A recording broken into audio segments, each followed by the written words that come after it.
Hello, this is Bad Vibes. Today's video is about online dating and how things might not turn out the way you want it.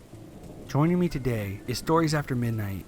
Please go check out his channel. His link is in the description. So sit back, relax, and enjoy.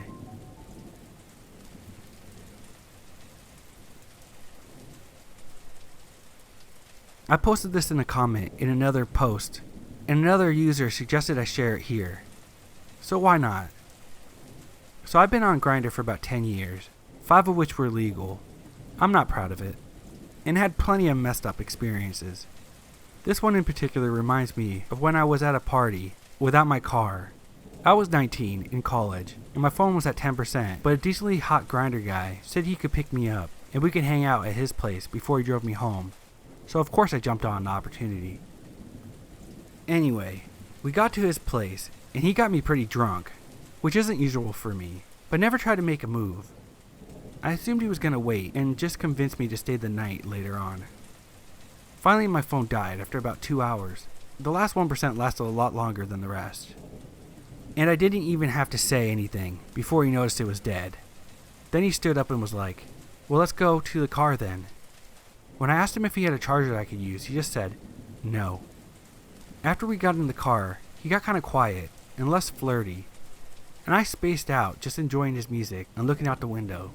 I didn't even notice that he never asked me where I lived, until I realized we'd been driving for over an hour. Not even towards my town, but into the canyons of Greater Salt Lake City. I asked him where we were going, and he just said, "Thought we could just go for a drive." And my drunk ass was like, "Oh, okay." So anyway, to make a long story shorter, he ended up taking us about 4 or 5 miles down a dirt road with no signs or houses until it dead-ended into this cabin with no lights on or cars outside. And he just parked and turned off his car. That's when the dread started to creep in as I sobered up. I said I drank too much and I should probably head home, but he didn't even respond. He just sat there staring at the cabin. Then he was like, "You said you like to be kinky. You're pretty submissive, correct?" And I was like, sure, but I just meant like normal rough kind of stuff. Nothing wild." And he started to sound a little annoyed, and his sentences seemed a little less carefully worded, like he was spitting out the bare minimum effort in each thought. He said something about some of his favorite people are those who can find pleasure in pain. And if someone goes into shock enough times, eventually it becomes a drug, and they crave it more. And then something about pushing a person into the deep end is the fastest way to teach them how to swim. At that point I was scared enough to assert myself, and said firmly, "Okay, well that sounds fun, but just not tonight. I just want to go home now. This place is creepy." And he just sighed, and gripped his keys tighter. Then right as I glanced at his phone sitting in the cup holder, right before it occurred to me to grab it, he snatches it up so fast and held it in his left hand, kind of like behind his head, making it clear that I wasn't going to go near it. I made this kind of, "what?" sound, and he just gave me this almost, "I'm proud of you, son," half smile, like dads do when they pat your shoulder or something. It was quiet, and he kept looking me up and down for a minute or so. Then got a little bit more gruff, and said, "Let's go inside. I have these friends you'll really like once you meet them. You'll feel a lot better," or something to that extent. But he wasn't even trying to sound genuine or comforting like he had been doing so well earlier that night. Finally I lied and spoke up a bit and told him, "I told my roommates and my friends I was meeting up with you before you picked me up. I sent screenshots of your face and some of the convo. They're gonna freak out if I don't charge my phone and reply to them in the next few hours." I try not to make it sound accusatory, but more like I was just worried that my friends would go crazy. But it was clear he knew what I was implying. At that point, he let out an exasperated, grunty sigh and started the car, and we drove away. He kept his headlights off all the way back down the dirt road for some reason. Driving back, I got nervous about him stalking me or coming after me in the future, so I tried to apologize and tell him I was down to hang out another time. But tonight was just not feeling great for me. Blah blah blah. He didn't say a single word to me the whole drive back. He didn't ask me where I lived, and I didn't intend to tell him either. but he dropped me off at a McDonald's about 40 miles away from my apartment. And when I was stepping out, he suddenly leaned over and gave me a hard shove, so I almost fell out the rest of the way. He grabbed my backpack off the floor and flung it out his window across the parking lot and peeled out with the passenger door still open. He broke my laptop and cracked my phone, and I had to ask a stranger to use their charger and call an Uber. But at this point, I was just so anxious to get home, I didn't really give a crap. What's so weird is how, while this was happening, even though I was terrified, I guess I wasn't thinking about exactly what he was planning to do with me. I just knew I needed to get away. So it wasn't until I got home and got in the shower that I realized how messed up it was, and what might have happened if I let him walk me into the cabin. I remember just being so shaken and smacked by the reality of it. Almost felt like a panic attack. So I sat down in the shower, with my head between my knees, and cried till the water ran cold, and I got out and woke up my roommate. I told him about it, and he kinda calmed me down. So while I still have a Grindr account, I really just use it for an ego boost. I'm reluctant to meet up with anyone from it now. Anyway, girls and guys, I suppose the moral of the story is, we gotta be goddamn careful out there.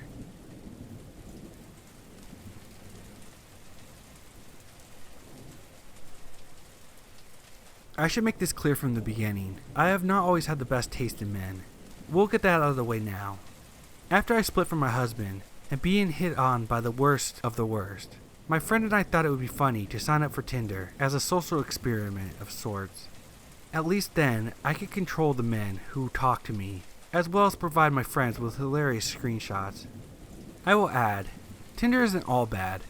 I eventually met my fiance on that app. You win some, you lose some. I met a guy named Jason who seemed intelligent and had a successful career. After talking for a while, I agreed to meet up with him for some coffee. He was attractive and seemed very attentive. It was a nice date, and we made plans to meet up again for sushi. The next week we meet up for sushi, and after what I thought was a good date, he suggested we go back to his apartment to watch some documentaries. I'm a sucker for documentaries, and he didn't seem like a serial killer, so I agreed. As we sat on his couch, he turned on this obscure documentary about some musician from the 1950s, which I was fine with, but I noticed that he kept staring at me. Now, attention can be flattering, or it can be downright creepy. Unfortunately, his attentiveness fell under the latter category. After a few minutes of actively ignoring his staring, he completely out of nowhere said, "Can I taste you?" I've always been a fan of serial killer documentaries, and I'm pretty sure this may have been one of Dahmer's pickup lines. So I politely declined and noped the hell out of there. At the time I was creeped out, but chalked it up as a good failed Tinder date story. Here's where things get weird. He soon asked me out on another date, and although in my mind I wanted to scream, and that I would rather be waterboarded than spend one more time with him, I politely explained that due to going through a divorce, it was not good timing, and I wasn't truly ready to date anyone. We were not friends on social media, so I didn't think it was a huge deal. A month or so later, I met a man that I would eventually become engaged to. Again, via Tinder, and didn't give a second thought to Jason. After a few months, there were pictures of my now fiancé and I on Facebook and Instagram. Around this time, my fiancé, who I will call G, received a text message from a strange number, claiming to be one of his female friends. It was a very strange message, and basically propositioned him to come and have sex. He knew it was very out of character of one of his friends, as she knew that he was dating someone. So he immediately messaged his friend, and asked her if she had sent that message. She of course had nothing to do with it, and he didn't think much of it. I own my own house, so after about 6 months, G moved in with me. His friend fell upon hard times, and we welcomed her into our house to stay, until she was able to find an apartment. She began receiving messages on Instagram calling her an ugly troll, a slut, and making various and other disparaging remarks. Around this time, we had noticed that a white car had been sitting outside our house periodically. I live in a very rural area, and there's no parking on the street. About twice a week, we would see this white vehicle. At first we thought it may be my ex-husband, or someone that he knew. Again, we didn't have a good split. Maybe a month later, G received a message on Instagram telling him that he would never be good enough for me, that he was a terrible boyfriend, and that if he hurt me, that this person would hurt him. He texted me from work asking if I received any strange messages, and let me know that something kind of weird just happened. I let him know that I had not, and asked him what was going on. He sent me screenshots of the messages, and I noticed that the person who had sent him was also following me on Instagram. I looked at the profile, and the only people he had followed were men who commented on my photos, or females who followed G. Once I knew about the messages received from both G and his friends, I started to panic about the white car that would watch over our house. We literally live across the street from a cornfield. There is never any reason for someone sitting outside our house who we didn't know. After this came to light, I couldn't think of who might have created these fake profiles to bully people who I was involved with. But I saw even the fake name was Jason. When he explained the strange text message to his friend, the message she had received, I was struggling to figure out who may be doing this. I went through all my social media and Snapchat, and I found that Jason was following me. I had never given him my last name, and I'm still not sure how he was able to find me. He was the only person who fit the situation, and the rude messages continued throughout the day. I knew that Jason worked at a tech developer and would have known how to create a fake phone number and seek out my information. On top of going through a nasty divorce, I also have 2 small children. G finally sent a message to Jason, conveying that the police would not be happy with someone harassing a woman with 2 small children, and then all the messages and communication finally stopped.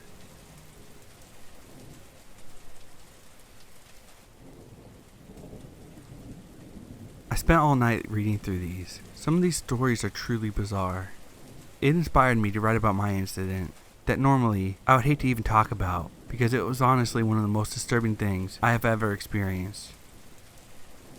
This all started in January 2019, so it's pretty recent. For some background context, I'm a young gay man living in a very populated city, so weird things are bound to happen, especially when using the gay dating app Grindr. I'm sure you've all heard of it. When this all started, I was living in a big city in northern Florida, but I had plans to move in the next few weeks.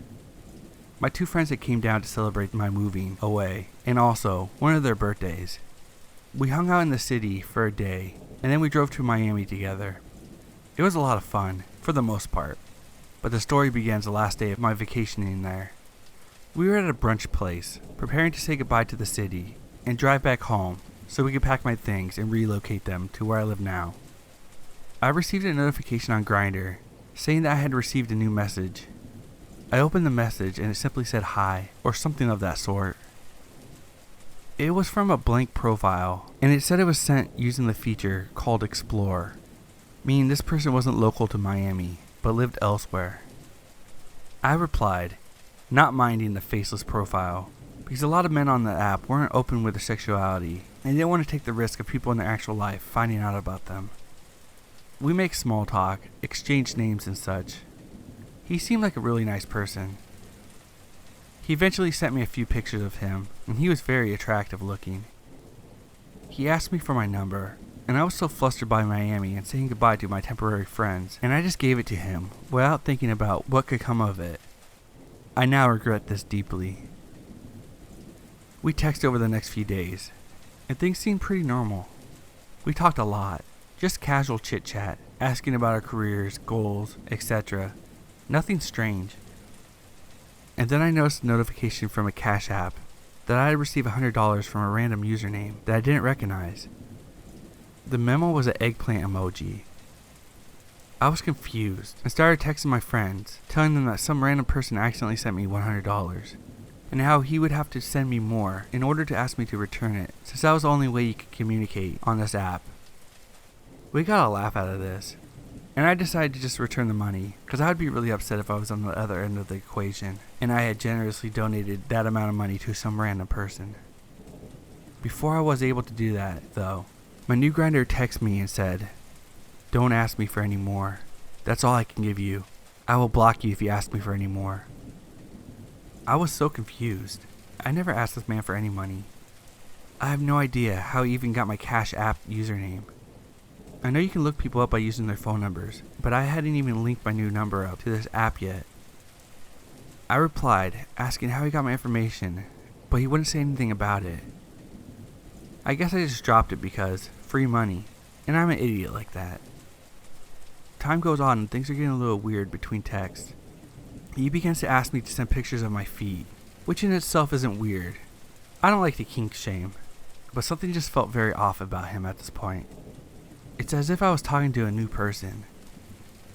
I tell him that he needs to calm down a bit and things were getting uncomfortable for me, to which he agrees. Time goes by and eventually insinuates that I should move back to Florida, to the city where he was located, and that he could take care of me.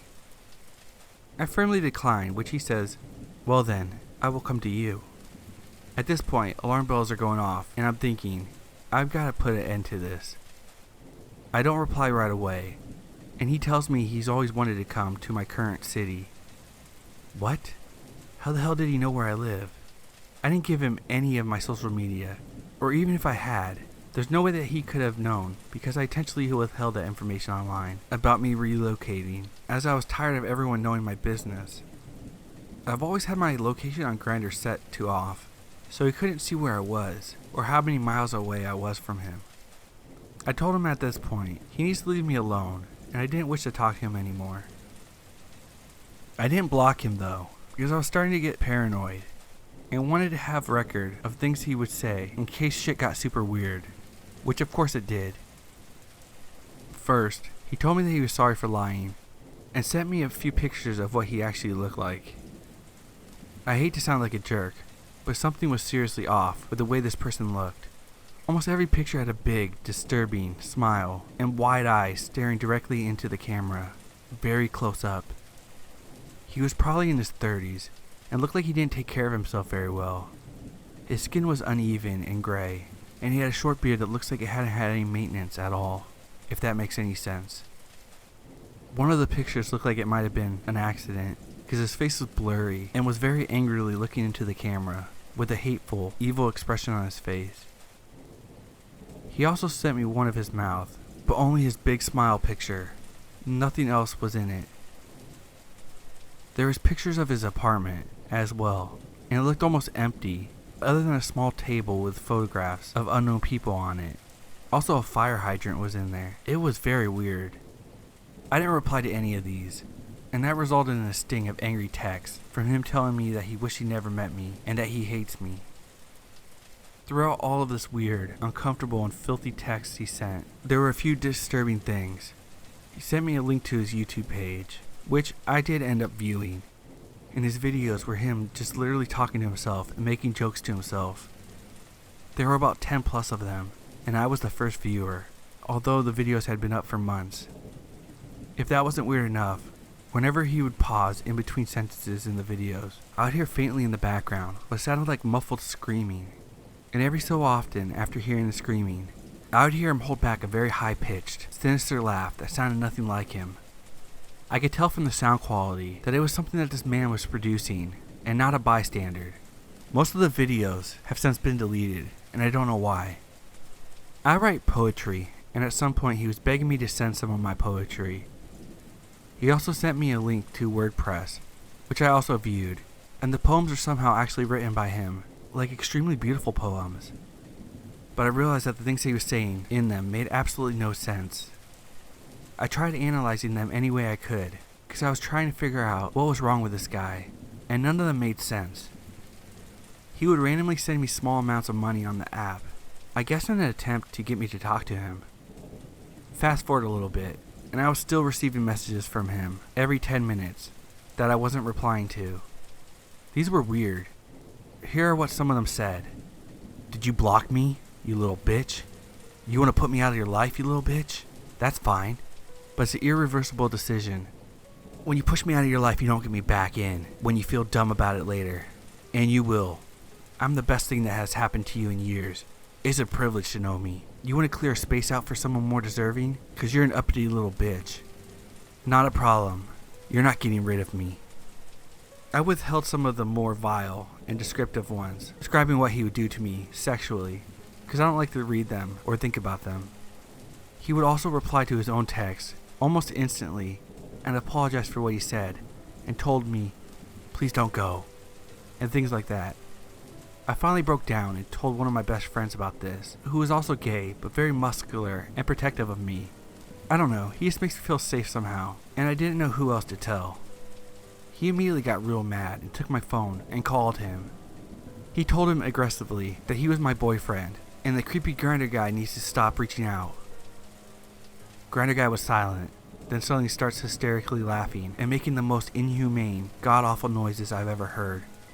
Speaking sentences that were English, but his words did not make sense together at all, and just really creeped us out. The look on my friend's face still gives me chills. He never gets uncomfortable, but he was just staring at me with a blank expression, and it was at that moment I realized that I should have blocked this man as soon as I realized something was off. I didn't know what to do, I guess. After the call, he texts me horrible things, and then says sorry, and this is a cycle for about 15 minutes until he sends me this. The private Facebook message you may see were all written before this conversation via text phone tonight, so naturally discard them. I had no idea what he was going on about this Facebook thing. I looked and couldn't find anything. This final exchange happened about a month and a half ago. I thought this was the end until about 2 weeks ago. I was exploring a nearby city with the same friend. We were walking out of the museum, and I see someone that looked very familiar, leaning against a cement wall to the left of the big stairs that were at the entry of the museum. He was staring at us, but I couldn't make anything out of it. I ignored it and we hopped on the bus to take us to a nearby restaurant for lunch. It wasn't until we got into the restaurant that I realized who the man was. It was him, the creepy Grindr guy. I was sure of it. I have no idea how he knew where I was, but I knew he traveled over 1,000 miles to come to this area I was living in. I didn't mention it to my friend because I seriously was really creeped out, but I think that I'm going to tell him when we hang out again because I don't want anything to happen to him either. Luckily, I moved again a few weeks later, this time very, very far away. I considered taking this to the police, but I don't know if I really have options. This was the weirdest, most uncomfortable experience of my life.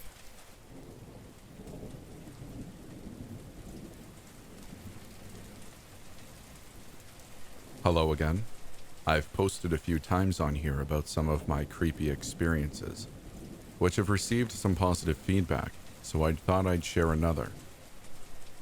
So back in 2014, when I was 21, I was in an on-again, off-again toxic relationship and was trying to get over him and move on, so I thought I'd give dating sites a crack. I tried a few, met a few guys, some decent that never went anywhere, and some that were just plain looking for sex or had serious issues. I hadn't dated since high school, as I'd been in 2 long-term relationships fairly close together, with people that I had known for a while. As I'm sure you can imagine, I was clueless.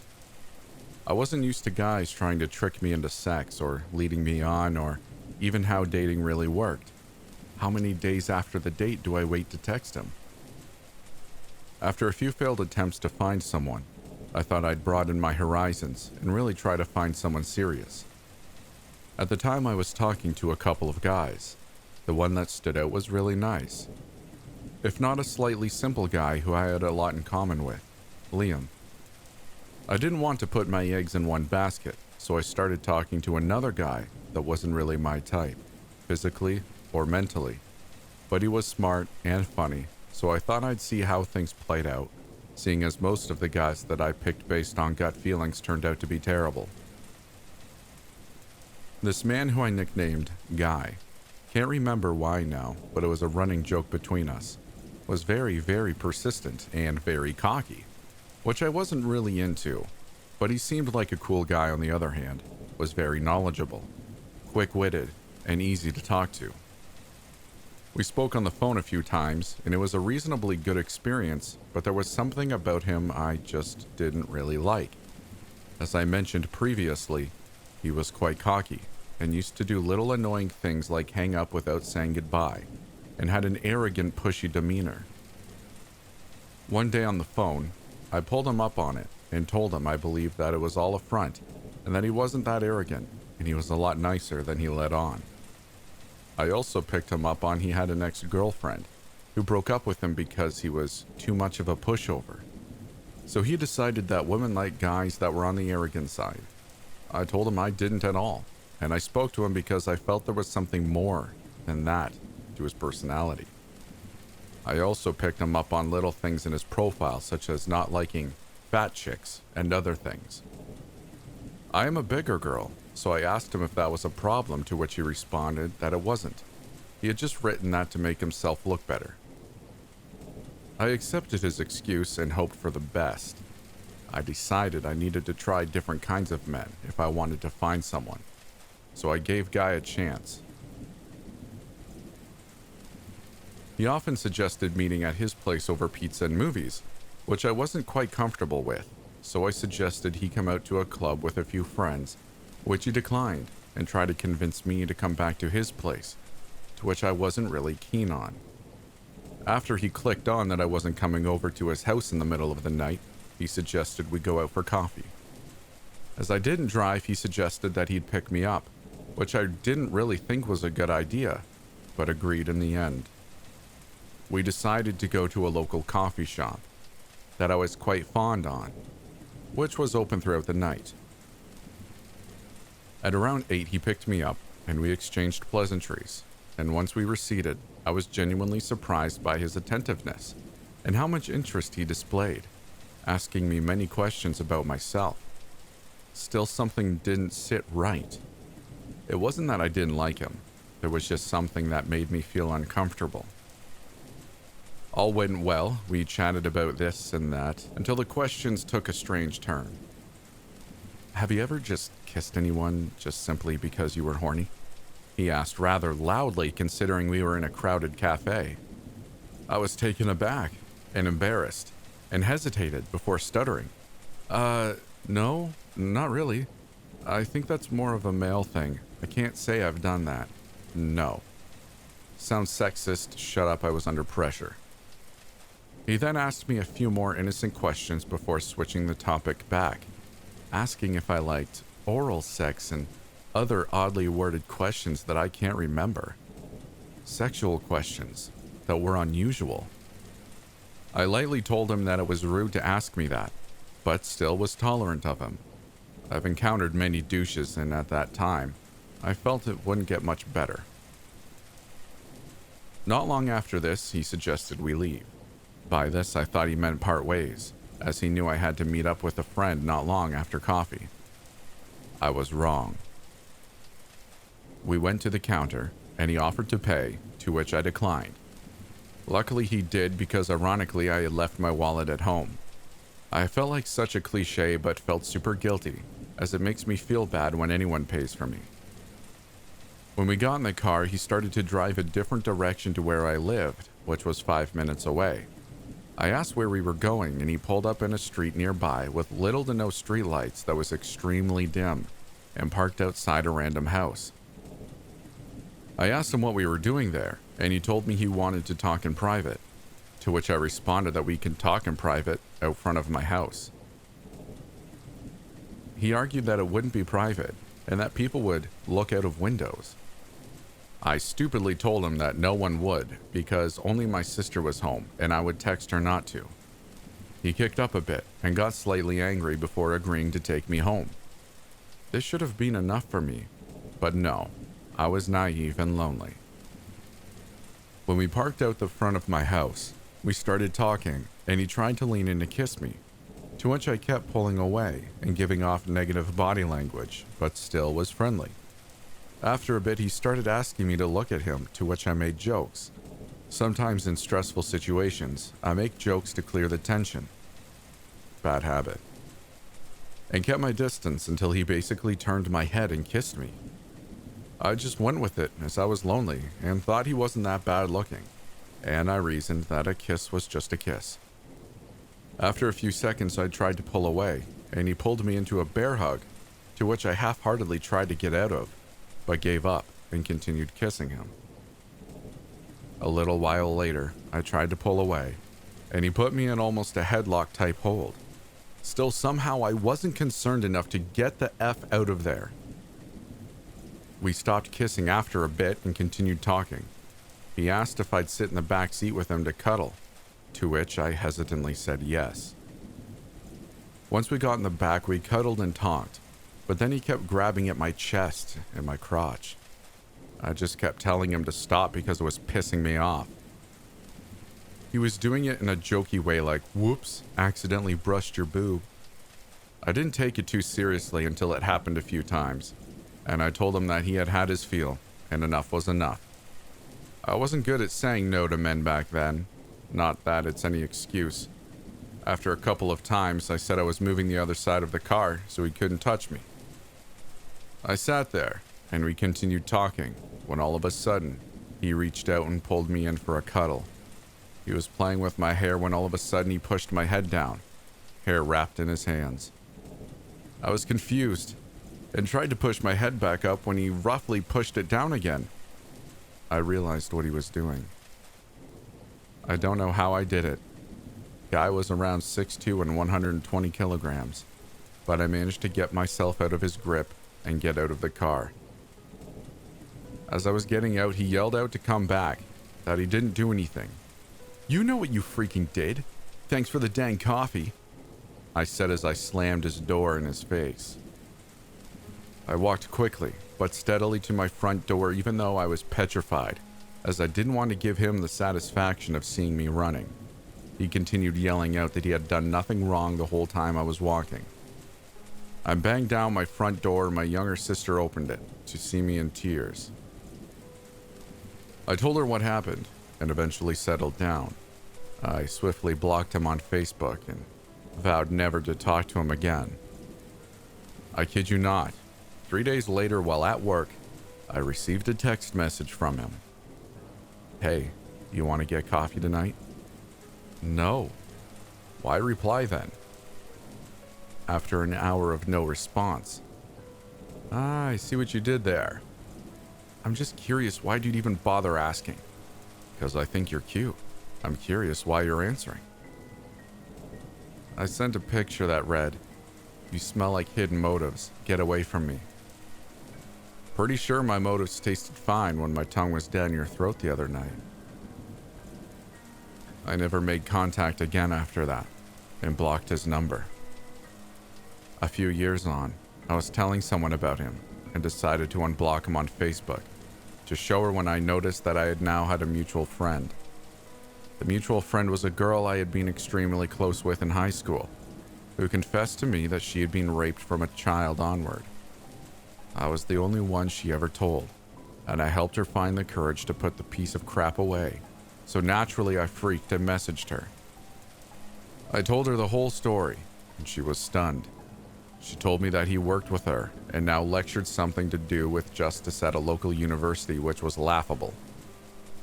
She told me that he had harassed her for months about going on a date with him and would occasionally get quite nasty. In all the time she knew him, she felt uncomfortable around him, even when he was nice. He chopped and changed quite regularly, apparently, and she felt kinda intimidated most times. He would guilt, pressure, and have a go at her about this date or not messaging him back, etc. Very full on, almost stalkerish. She ended up getting a boyfriend, and he was furious, and she didn't hear from him after that. Judging by our time frames, she met him around 3 to 6 months after I did. I'm sure I've left some minor details out, as it's all a bit blurry, and my dad died after the event with him. So if I remember anything else, I will add to it. Thanks for listening.